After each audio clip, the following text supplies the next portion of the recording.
اعوذ باللہ من الشیطان الرجیم بسم اللہ الرحمن الرحیم۔ محترم ناظرین کہ حضرت سیدنا ابو ہریرہ رضی اللہ تعالیٰ عنہ روایت کرتے ہیں، ایک شخص نے اللہ کے نبی صلی اللہ تعالیٰ علیہ وسلم کی بارگاہ میں ایک عورت کے متعلق ذکر کیا کہ یا رسول اللہ، فلاں عورت نماز، روزہ اور صدقہ کثرت سے کرتی ہے، مگر یہ بات بھی ہے کہ وہ اپنی زبان سے پڑوسیوں کو تکلیف بھی پہنچاتی ہے۔ تو آپ صلی اللہ تعالی علیہ وسلم نے فرمایا وہ جہنم میں ہے۔ پھر اس شخص نے عرض کی، اے اللہ کے نبی، فلانی عورت کی نسبت ذکر کیا جاتا ہے کہ اس کے روزہ و نماز اور صدقہ میں کمی ہے، وہ پنیر کے ٹکڑے صدقہ کرتی ہے، لیکن یہ بات بھی ہے کہ وہ اپنی زبان سے پڑوسیوں کو تکلیف نہیں دیتی۔ تو آپ صلی اللہ تعالی علیہ وسلم نے فرمایا وہ جنت میں ہے۔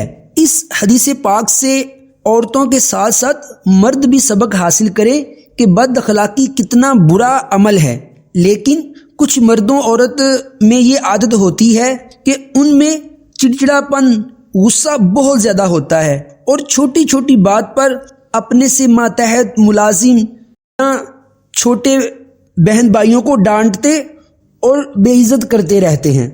محترم ناظرین، بد اخلاقی کی عادت نکالنے کی بھرپور کوشش کرنی چاہیے کہ یہ اتنی زبردست نحوست ہے کہ اس سے نیک اعمال تباہ و برباد ہو جاتے ہیں۔ مکاشفۃ القلوب کی حدیث پاک ہے، رسول خدا صلی اللہ تعالی علیہ وسلم نے ارشاد فرمایا، بد اخلاقی عمل کو اس طرح خراب اور برباد کر دیتی ہے جیسے سرکہ شہد کو خراب کر دیتا ہے۔ اور مشکات شریف کی حدیث پاک ہے، اللہ کے نبی صلی اللہ تعالی علیہ وسلم کی خدمت بابرکت میں عرض کیا گیا، یا رسول اللہ، بدبختی کیا ہے؟ تو آپ نے ارشاد فرمایا بد اخلاقی۔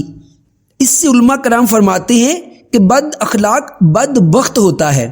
آپ نے یہ تو سنا ہوگا کہ جس کا اخلاق اچھا وہ انسان اچھا۔